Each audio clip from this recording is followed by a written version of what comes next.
ఎప్పుడు జరగని తప్పు ఈ రాక్షస ముండా కొడుకులు ఒరే ఏ చేశాడ్రా మా స్వామి మిమ్మల్ని ఏ పాపం చేసావురా మీకు తినమన్నాం కదరా తినండిరా ఆ దేవుడికి కూడా అటువంటి నెయ్యి పెట్టి మాంసాలతో కరిగిచ్చిన నెయ్యి పెడతారంటారా దరిద్రులారా ఈ పాపం ఈరోజు నేను చెప్తున్నా వినండి సర్వనాశనం అయిపోతారు నాయళ్ళారా ఎవరెవరు ఈరోజు నేను చెప్తున్నా ఒకటే సర్వనాశనం ఈరోజు నేను చెప్తున్నా ఇంకొకటి మాకు న్యాయం జరగాలంటే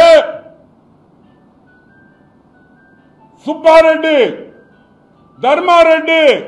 కరుణాకర్ రెడ్డి జగన్మోహన్ రెడ్డి ఈ పాపానికి ఉరి తీయాలని కూడా నేను మనవి చేస్తున్నా ఇది చిన్న పాపం కాదు తమాషా పడుతున్నారా హిందువులంటే మీకు అంత చాతకంతనమా హిందూ దేవుళ్ళంటే